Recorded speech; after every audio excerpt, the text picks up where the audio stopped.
Good afternoon. My name is Deborah Harrison, and I'm your moderator for today. We'd like to welcome you to Quality on Steroids, Leading Disruptive Change. As you've heard before, if you've attended any of the sessions, we have a few housekeeping things to do about the evaluations. We want to make sure that you've downloaded the app and that you understand that all these session evaluations are through that app. If you need any assistance with any of that, please ask any staff member in the ASQ Center and they'll be able to help you with that. But it's very important that we get the evaluations back because we do use those for setting next year and giving feedback to the session leader.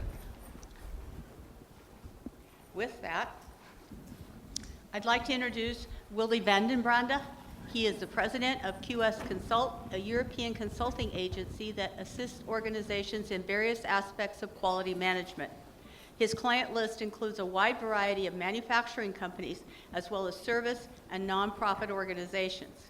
He has delivered presentations at many international conferences and has written numerous articles on quality management. Willie holds a master's degree in civil engineering metallurgy and a master's degree in total quality management. He holds a Six Sigma Black Belt certification from the ASQ, and he is an ASQ Fellow and an Associate to the International Academy for Quality, the IAQ, and Vice Chair of the Quality and Planet Earth Concerns think tank of IAQ. He is also the 2019 recipient of the ASQ Jack E. Lancaster Medal for his contributions to the International Fraternity of Quality Professionals. He will be taking questions. If you please come to the mic because the session is being recorded. If not, he'll repeat that for us. Thank you very much. Okay, let's see if technology works. You hear me fine there? Okay, thank you. Thank you very much, Deborah, for the kind introduction. Thank you all for being here. And I'll start with a simple video as an introduction. Once upon a time, a quality manager was contemplating about his future.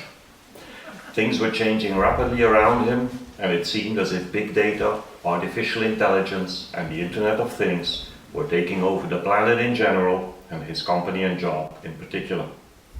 And while he sat there by the fire, two totally different scenarios unfolded in front of him. If you want to know what they are, and if he lived happily ever after in both cases, please come and join me in Fort Worth for the 73rd World Conference on Quality and Improvement. On Monday, May 20 at 3 p.m., all will be revealed in my presentation titled Quality on Steroids, Leading Disruptive Change. Hope to see many of you there. There you go. He did a quite good job, that guy, introducing me. So welcome again, and of course today it is May 20 and it is 3 p.m. so all will be revealed for you. Well, not all actually. The things I will be talking about are the following. I will first try to show why quality can be well placed to lead disruptive change. But to do that, quality itself will need some changes, so that'll be the second part. And I will end with that second scenario that the guy was saying in the video, two scenarios unfolded, which would mean a totally different future for quality. Okay, let's start with the first thing. Now, the first scenario is a pretty classical scenario with a quality organization that is probably the way in your company or in many companies quality is organized. We have a quality department, we have a quality manager, we have quality specialists, there may be quality engineers, technicians, etc. So this is the background of it. But before we do that, we'll do something digital. Okay. So the question is, how do you feel when you see this? Okay. Are you happy? Are you satisfied? Are you joyful? Whatever? If you are, you're a bit of a strange person, but anyway, most people don't get that much feeling from that, but there's something I will let you hear.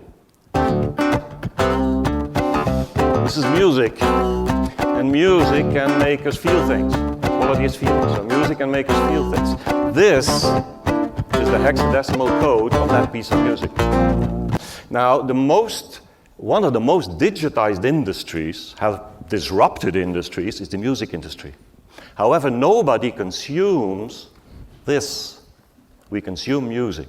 So don't forget that. The digital is there to make it easier to distribute and allow people to get in contact with the music for less cost. But that's what it does. Second example, other example. You feel like a beer, and you go into a pub, and it's a super modern pub. You know, this is how your waiter looks. They have a robot to pour the beer, and there's a drone bringing it to your table. Yeah. But whether you will be satisfied or not will not depend on all of these things. It'll depend on the quality of the beer. So if you know anything about beer, you will order one of these, because they're Belgian beers, and of course they're by definition the best beers available, as you all know, of course. Also, as said, I will take questions at the end, so if anybody has a question on any of these beers, feel free to ask. Good. You see, the goal is not to disrupt.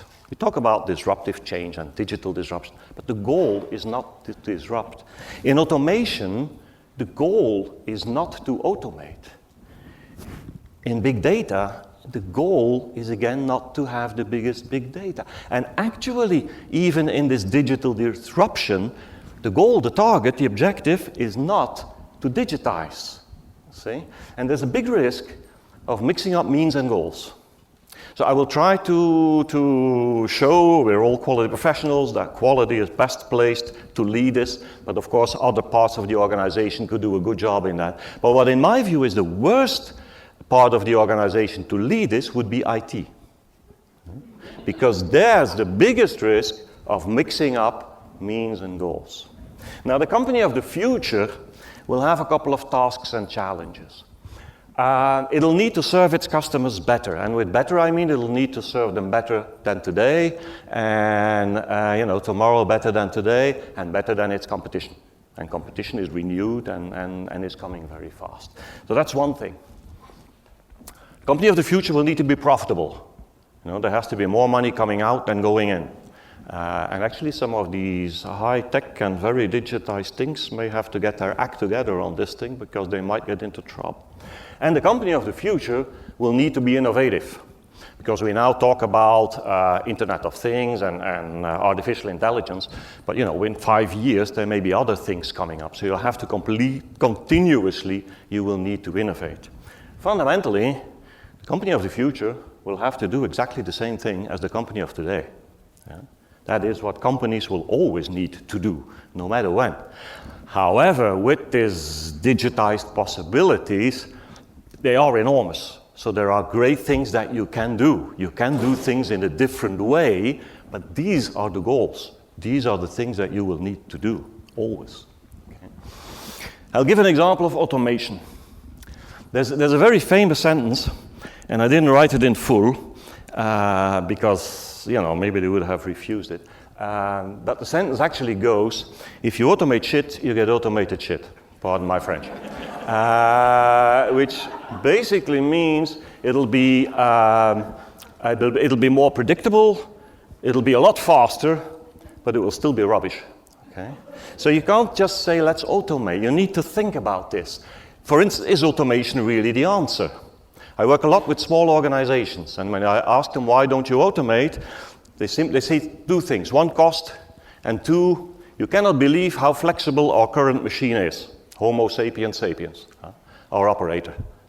People are very flexible, so maybe you don't need to automate. Maybe you're in a situation where automation, because of flexibility, would be extremely expensive. That's one. Suppose you can automate and you have 13, 14 machines. What will we automate first? Money is not unlimited, so you'll need to make a choice. Maybe you will need bottleneck theory to decide what is the most interesting to automate first. Is it wise to automate without process knowledge? Probably not, because that's when you will get this, of course. Interesting thing, this is showing why quality could be well placed, because we know a lot about process knowledge and influence of or factors.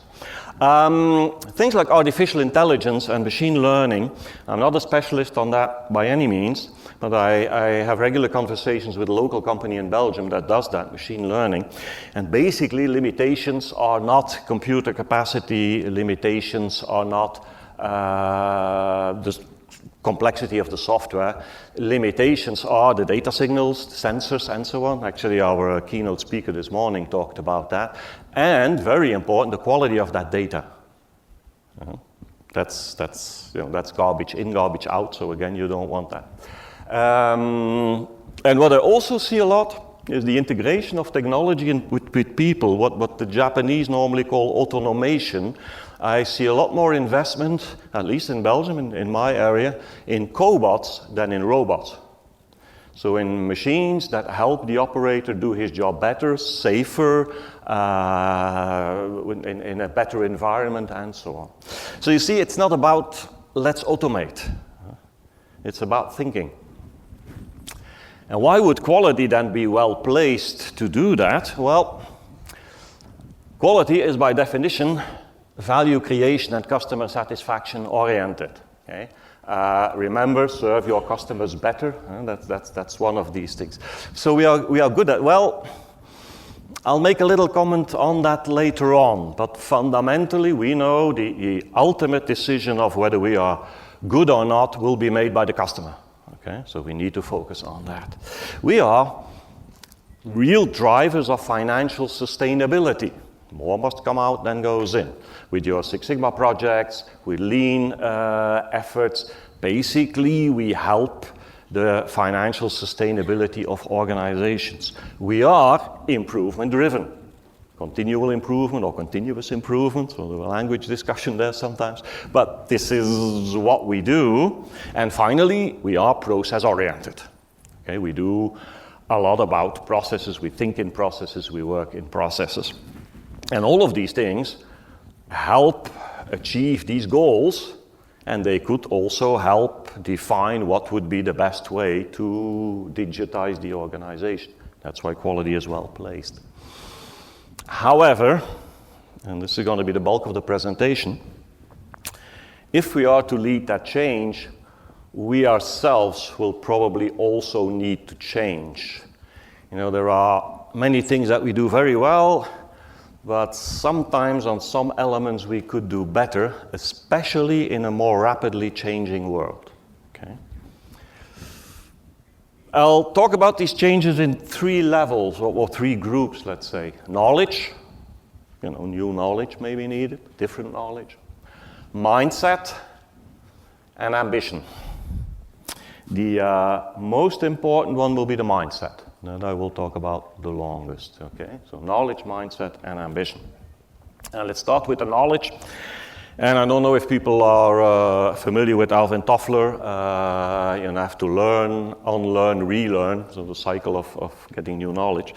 And I'll start with some unlearning things. Of course, you cannot unlearn. You cannot unlearn how to drive a bike or unlearn how to swim. It doesn't exist. But what I'm going to point out here is that there are areas in the body of knowledge of quality that will become less important. So you shouldn't invest too much time in them and use the time that you get free for the other things that I'll talk about later on. Okay? One thing clearly is quality control. Quality control will be automated. That is practically guaranteed. And there, of course, the possibilities of technology and artificial intelligence and machine learning are huge. And they will replace many of our current tools. So it means we have to get focus away from control tools and use that time to do something else. Or we should think about using our knowledge on control tools in another way than we currently do.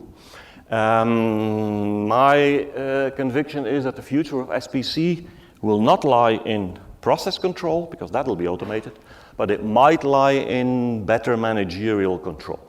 I won't go into details on that because of lack of time, but later this year, but I don't have the issue yet, there will be an article in Quality Progress specifically on this topic. So, keep an eye on that. As I said, I can't say when it will be published, but in this year it'll still be published. So these are some unlearning things. And then we have what I call deep learning things. What I mean with this is these are things that are already part of our body of knowledge. Okay, it's not as if they don't exist yet. They're not new things we need to learn, but there are things that we need to put more attention to. And when I said quality is well placed, my first thing was we are customer driven, and then we know that all value comes from customers in the end.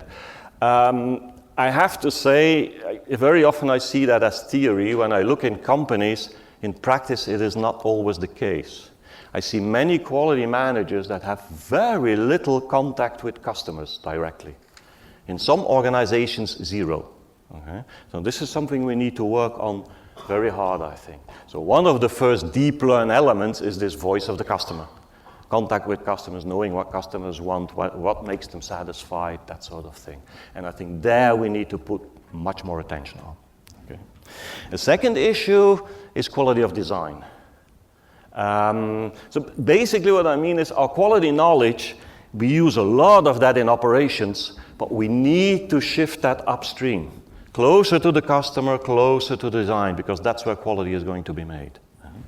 So things like QFD, TRIS, theory of inventive problem solving, other things, I'm just giving these as examples, but these are the areas we need to focus on more, where we need to put more attention to. And of course, if we are to lead this change, we need to have some leadership skills, and as it is a change, we need to know a little bit about change management. How are we going to get this through the organization? And finally, new learn. Okay. New technologies, new possibilities, so new things to learn. And of course, these are the classical ones, big data, artificial intelligence, machine learning, that sort of thing. The idea is not that now all quality professionals become specialists in all these things. It's not going to work anyway. You can't. The depth of knowledge today in any field is so big that you cannot be a specialist in everything. You have to forget that. But what is important of these things is that you know the possibilities, the applicability, the difficulties with it, the drawbacks that could come from that, so that you have a good view of what are these things capable of, what can they do. And if you know that, you can reflect that back to your own organization and see, okay, what can this do for me? Okay? On all of these aspects. And again, possibilities are huge, okay? So remember, they're means to an end, but they're powerful means. So it's important to know a lot of things about them. And the last thing is agile. This agility, continuous changes, and so on, so we need agile. Now, agile is a method, sort of, but to me, this is more the link with mindset, because it's much more about agility than about a tool that we would call agile. And agility is a mindset, okay? Now, this is not easy for us. This is a summary of the Agile Manifesto. Some people may know that. If you Google it, it's like a one-page document. It's extremely simple, but it talks about some elements of business, and it puts them into two groups. Now look at the right side. This is us, of course. Processes and tools, comprehensive documentation, we love procedures, instructions, etc., etc. Contract negotiation, not that much, because we're not much involved with customers, so that's not really something that we do. And following a plan, or APQP, all things planned, and we're very good at that.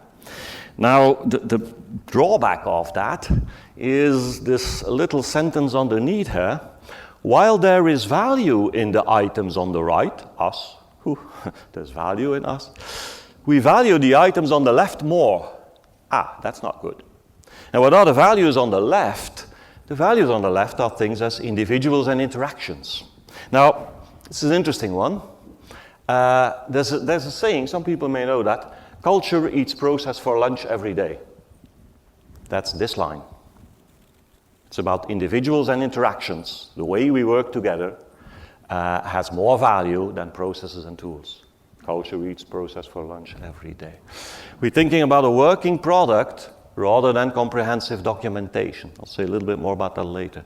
We talk about customer collaboration over contract negotiation and responding to change over following a plan. And this is very much what we would see as agility, responding to change, be agile in what we do and how we work. That's not easy, because if you look at the mindset, it's sort of like waiting for perfection versus minimal viable product. Our keynote speaker this morning mentioned that in his speech. And we can, have something that can work, put it on the market, take the reactions of the market, change it, adapt it, continuously work with that. Sometimes the term is used slowware versus fastware. We have an APQP and we make a planning for within 2 years we will have this car finished. And after 3 weeks, everything has changed and you have to replan everything again. So that's fastware versus slowware. And you have this nice saying, we need to fail fast, fail soon. But of course, the word fail already gives us the shivers. We don't like that in quality. We say we must not fail. And this is quite different. So this is a mindset that we will need to develop gradually, and that we accept that this is the way that things move forward. There's the nice saying, I never lose, I either win or I learn. And that's with failure. If you do experiments, if experiments do not fail, you have learned nothing. So you have to live with failure. And lean kata, some people may know this. It's always popular to use Japanese words, apparently. So everybody talks about lean kata. And it's an element of lean. It's very much promoted the Toyota way, actually.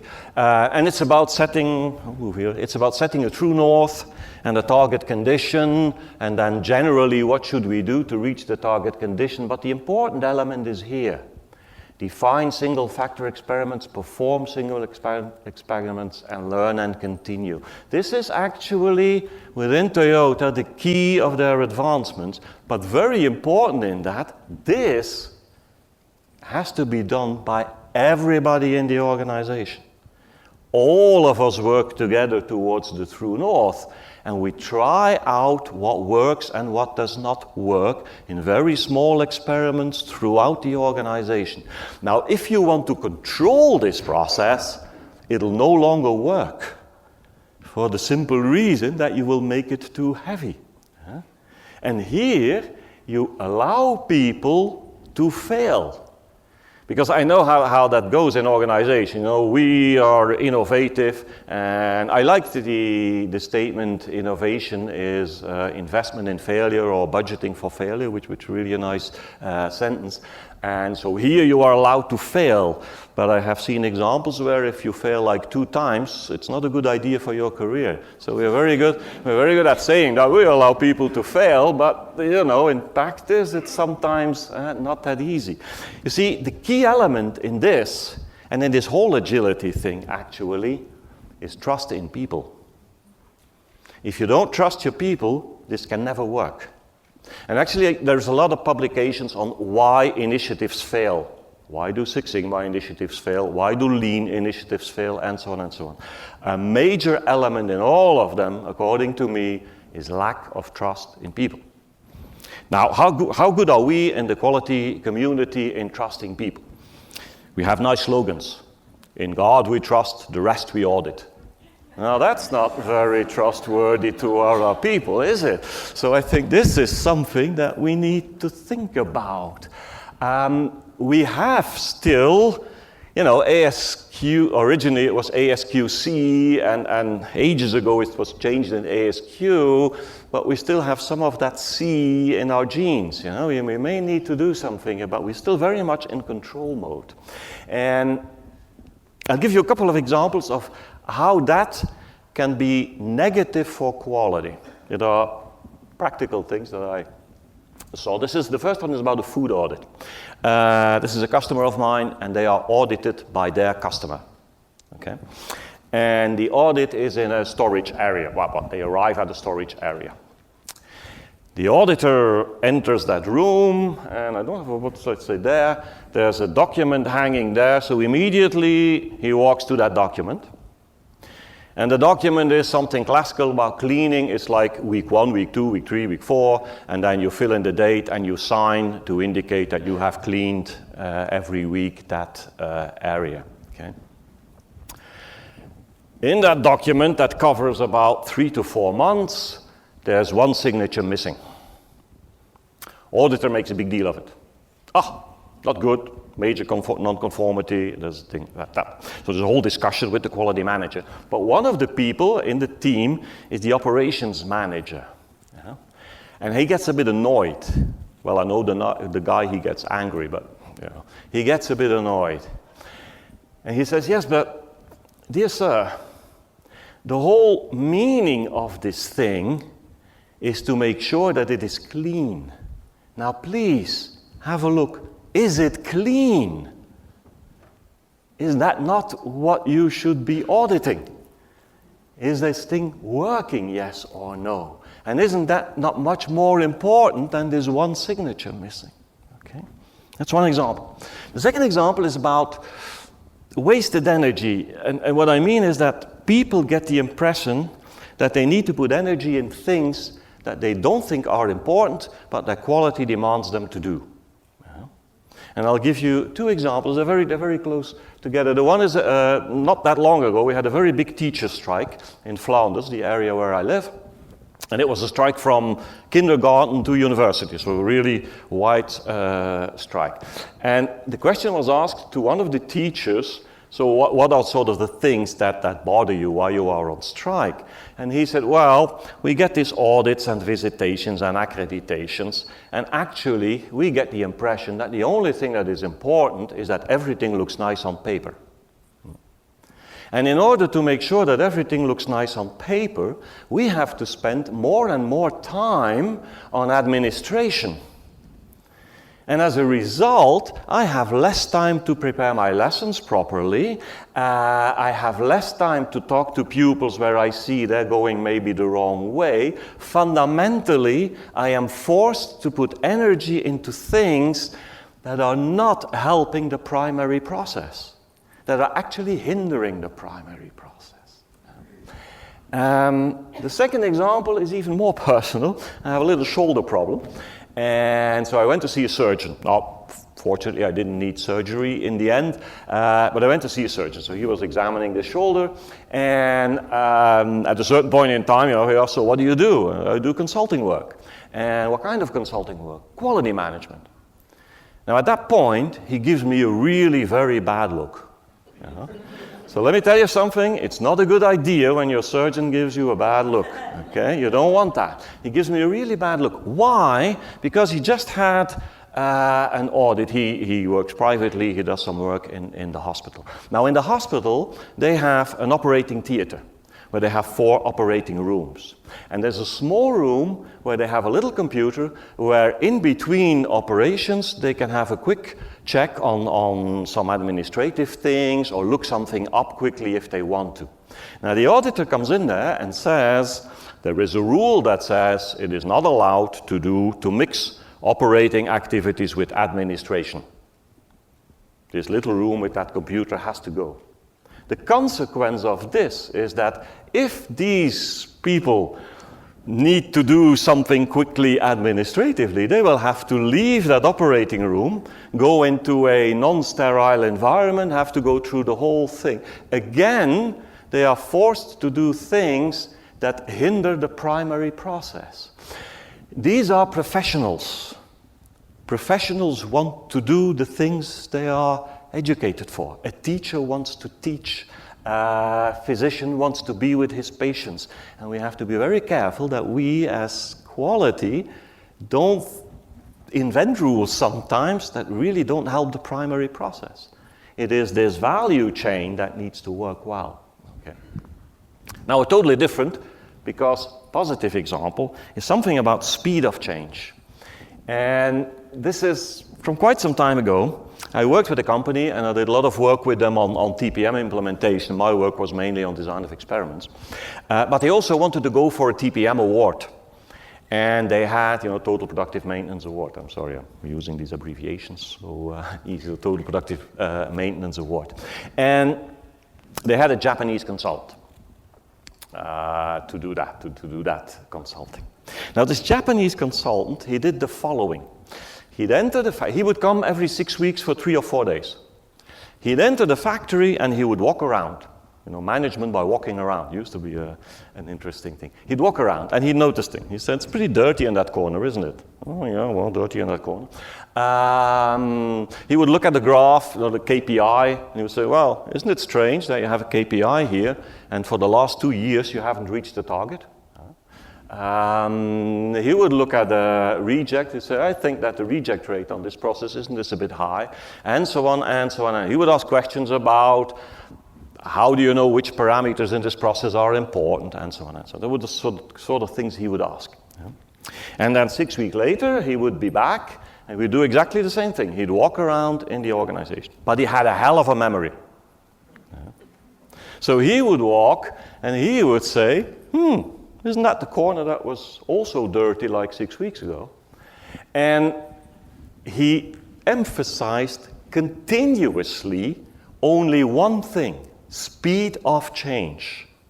Speed of change. You need to be able to tackle things that are not correct quickly.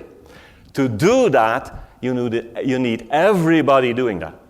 Okay? That's a bit linked to my second scenario that I'll talk about later. So it was interesting to see that happening, to talk with this Japanese consultant as well, speed of change. And now the question is, and there's a poll that probably if you have the app you can take, how good are we in quality in promoting speed of change? So you have 4 possibilities. Either we are known as increasing the speed of change, we have no influence on the speed of change, we decrease it, or we even block it. So those of you who can poll, now I need to go out of this presentation for a sec, and then we'll see if this works.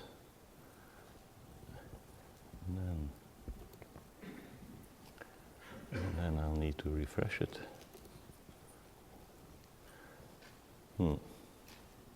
Are you voting? No, not yet? Whoa, things happen. Things happen. Okay, that's good, that's good. Keep on voting, keep on voting. I always tell people to do that. I haven't done it myself, so I have no idea how you do that, but if you know how to do it, you can do that. Yeah. Oh, well, it's a neck-and-neck race, sort of. We're not that bad in the end. Yeah. Okay.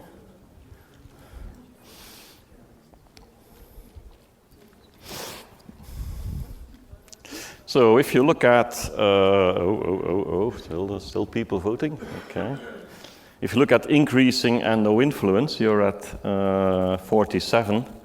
And if you look at decreasing and blocking, you're at 53, 54. So, we should be able to do better than that in the long run. So we'll have to work on speed of change.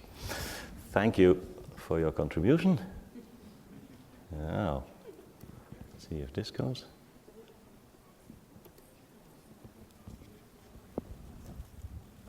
Okay. The final thing why we need to change is ambition. I'm a consultant. I meet many CEOs. Most of them are from finance or sales. Some of them are from operations. Very, very few of them are from quality. Very few are from quality. We need to be more ambitious. If you want to be at that table to lead or at least support that digital disruption, you will have to come forward. They will not ask you. You will have to come forward. And we need to be more ambitious on this. It's something that very often the question is said that, what is the problem with quality? Well, top management doesn't believe in it, or something like that. The simplest solution of that is become top management. And then it's all up to you. Yeah. So you have to show ambition. Because knowledge and mindset are not enough. Do you want to take the lead? And do you have the ambition to take the lead? And I really, really urge people in quality to show more ambition. Believe me, I've met many CEOs. They are not smarter than you are, by no means. So don't worry, you can do this. Now, this was all scenario 1. The whole other thing is scenario 2. And scenario 2, to come to that, I did a rather extensive literature study, and I read this book. And the book is from the very famous author Gabriel Garcia Marquez, El amor en los tiempos del cólera, Love in Times of Cholera. I advise everybody to read this. It's a wonderful love story. But as you can see on the cover of the book, it's also about a ferry company. And this ferry company hires a new employee. Her first name is Leona, but I forgot her last name, Leona. And she is asked to do a sort of an audit, really, on what is called in the book the Department of General Affairs. So she does that audit, and she reports back to the CEO. And she says, my advice would be to get rid of the Department of General Affairs. Because the Department of General Affairs, what they do is, they do all the sorts of things that the other departments don't want to do. And when things get screwed up, they are the people that try to clean up the mess. Sounds familiar, sort of, So what you should do is get rid of the Department of General Affairs and tell the others to get their stuff done properly. Okay. Now that's pretty drastic, of course, and if there are CFOs in the audience here, they're already counting. We've got 20 people in quality, minus, multiplied by wage, which will be in the millions of dollars, of course. So that will be a big saving. Now, that's not my view. I would be not as drastic as Leona. But maybe the future of quality is no more quality management. But with no more quality management, I mean no more separate, divided quality management department, so totally in contrast with our first scenario, but with, of course, quality knowledge embedded in the organization. So it's not as if we wouldn't need quality people and people with knowledge on quality, but the question is, how do we organize that best? And the idea is, of course, to have, I'll come back, sorry, I'm lost here. I'll introduce two things to show you where I want to go with this no more quality management. The first one is form follows function. That's a pretty famous sentence. It actually comes from architecture, where the idea is that the way a building looks should be related to its function. A sports hall will be different than a library and so on. So form follows function. This is something that is very important in quality because we tend to like standardization and sometimes we want the functions to follow the form. This is the way we write a procedure. And then everybody has to write a procedure in that way. That is not necessarily the best way for totally different functions. Okay? So we need to let the functions guide what the procedures are. It's a totally different thing in an engineering department versus on a production line. You need different kinds of instructions and forms, and maybe sometimes you don't need instructions for certain things because you're dealing with professionals. Maybe you only need to set the barriers, the side issues, something like that. Form follows function is important for quality, but I want to add something to that. Function follows knowledge. We are not important because we are called quality manager. We are important because we have knowledge. And it is the quality knowledge that contributes to the organization, not necessarily the function. Okay? The idea of no more quality management is, of course, having quality knowledge embedded in all activities. It is a little bit where you would say we have a value chain and then we have quality on the outside. Now I think in the long run, the further you are away from the value chain, the more difficult it will become to prove to the organization your value. Okay. So you need to be close to that value chain and preferably integrated in that value chain. So you would get things like, quality specialists work within development teams. You could even say, something like plan, do, check, act. Now that's serial. And then we've done, and then we check, and we say, we didn't do well. Now why didn't we do well? Well, maybe because the quality knowledge that could help us do well is not in there when they are doing it. They're the people behind it in the next step to say, now we'll see with the right knowledge if you've done it properly. Well, maybe it would be wiser if we would have people in these groups. Now, whether it's sales, whether it's on voice of the customer, whether it's on product design, whether it's on process design, if you would have these people within that organization adding that knowledge to these teams so that you would have plan, do, plan, do, plan, do, plan, do, plan, do, and you always do it well. Because the quality knowledge needed for the check has already been implemented in the do. This is, of course, a totally different way of looking at quality. And here it still says quality specialists. One step further would be the people within these groups have quality knowledge. It would be wonderful if all engineers were quality engineers. If the knowledge that we have, think about design of experiments, think about that sort of thing, basic statistical techniques. I'm always amazed at how little of that is known within highly educated people that do engineering work. That's a pity. Okay? So in the long run, we should integrate that even within the curricula of engineering. But this is a totally different approach. And if we now look at the Agile Manifesto and we look at the right side, this is, of course, what we will be focusing on individuals and interactions, on small teams working together and doing things like voice of the customer things, like product design things, having that quality knowledge in there. We focus on working products. So that we have to think about, FMEA, risk analysis and that sort of thing. We have done that as we are progressing within designing it. So we know we have a minimum viable product that can be released on the market without heavy risks. So we can try it out.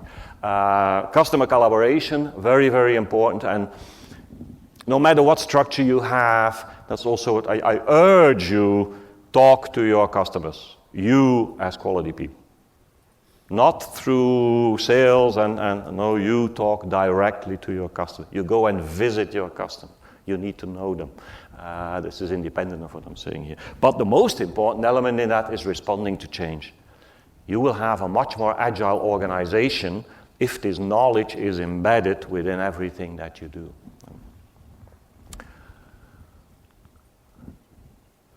Oops, going the wrong way here, sorry. So maybe the ultimate solution is to make your function redundant, but your knowledge vital, to create a truly total quality company. I noticed that in ASQ, they are promoting career paths. I'm very, very much against that. Don't tell them, but this is our secret. But I'm very, very much against that, because in such a changing world, setting out a path of your career, that's like planning. And then something happens and it's going to be a totally different thing. But what will never be lost is gathering knowledge. Okay? So it's important to gather knowledge and to expand yourself. And if you're interested in quality, to get new tools from quality and work on that. Build on yourself on quality knowledge. That will always be important, no matter where you arrive in the end. That's the main message I want to give with this. Function follows knowledge. Okay.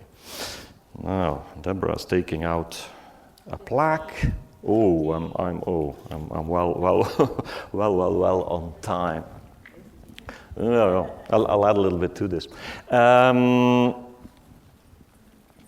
Many years ago, I started in quality. I'm not going to say how many years ago, but too many years ago. I started in quality. And in fact, what happened was that the quality manager in our company retired, and they looked for somebody new. And I said, hey, I would like to do that, so I applied for that job. Yeah. And they gave it to me. I was the only applicant. They gave it to me. And the way quality was organized at that time was you had a quality manager, and you had somebody in engineering who was responsible for engineering quality, so to speak, and then you had somebody in the operations. Now, the guy in the operations was an older guy. He had been with the company for a long time. And mainly, they were looking at inspection systems and that sort of thing. And this guy, Norbert Heijman, had no degree whatsoever. He had worked himself up from a machine operator. And he was my immediate contact for quality on the floor in the factory. It was a metalworking company. And so I became the quality manager, and then I knew Norbert, of course, from working. I was the chief metallurgist at that time. And, you know, we talked about quality. And Norbert Heijman told me then, you know, Willy, we will only be successful if we have made ourselves redundant. So then you start a new job as a quality manager, and the first thing they tell you is, you will be successful if you have made yourself redundant. But it is true. It is true. And that will lead us to this integrated quality. Okay. There's one very important question that was asked in the video. Will he live happily ever after in both cases, in both scenarios? And I think yes, if we are able to understand how important knowledge is and how important our quality knowledge is. And whether we apply it within a classical structure, whether we are able to distribute it to what I would call then a total quality company, that's not the critical thing. The critical thing is, have we been able to apply quality knowledge throughout the organization, no matter how we are structured. Okay, so this is sort of a small summary of what I wanted to give you. Through this session, you now understand the potential of quality in the digital disruption. And you know that taking up that challenge will not be easy and will ask changes from you yourself as well. But I think it's also important that you know and realize that a total quality company does not necessarily need a quality department. Okay. And with that, I think I'm at the end, a little earlier than I thought. I spoke fast. So I want to thank you very much for your kind attention. And as I said, we are open for questions. Thank you.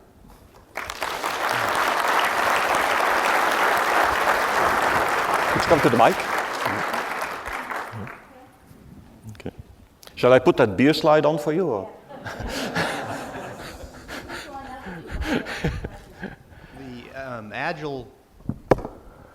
The agile model is very nice, but in a highly regulated environment and industry, it throws wrenches in the middle of that. What are some of the methodologies that can be applied in that environment? Yeah, I know it's a tricky thing. I have a good friend in Canada, Michael Stanley. You might want to look him up. And he's talking a lot about what he calls hybrid systems, where he's trying to reconcile these two things, you know, because on the other hand you want to go fast and fail fast, but then you have legislation and you have rules, and it makes it more difficult. It makes it more difficult, and sometimes again in this legislation, but you have no hold on that. But I'll give you an example. One of my Six Sigma black belts worked for a company that created vaccines. Yeah? And some of these processes are very old, and they don't change. Yeah? But of course they get FDA visits. Okay? So he tells me, now this process here, we make a certain vaccine. Yeah? Doesn't matter what it is, we make a certain vaccine. And we do this the same way already 40 years. It's always been the same process, nothing has changed, because this is the way you make that vaccine. Now, in the beginning of the 40 years, there was such a pile of paper on top of that to prove to FDA that it's a good process. Today, the exact same thing has such a pile of paper to prove that it's a good process. And I think sometimes we really need to think, aren't we going over the top with certain things? Of course, one of the interesting things that you could do there or think about is how can we use digitization to help us with that? To document and to do it all faster and easier and most of all cheaper. It's sometimes I have another customer and they work for the airline industry, make parts for Airbus, also for Boeing, I think. And their basic statement is the papers cost the same amount of money as the part. So for every part you have a file and they cost the same. Now, the big advantage he has is they are willing to pay for that. Okay, so then, you're willing to pay for that. I sometimes think, I don't want to hurt automotive people here, but automotive tends to have the same sort of requirements, but they're not willing to pay for it. And then it becomes more difficult, of course. Yeah. But you are true, it is not easy. That is not easy. Well, thank you very much for coming. Thank you, Willie. Thank you. Thank you. Your rating in the app, please. Good. Thank you. Fantastic talk. Thank you very much. Thank you very much. Thank you.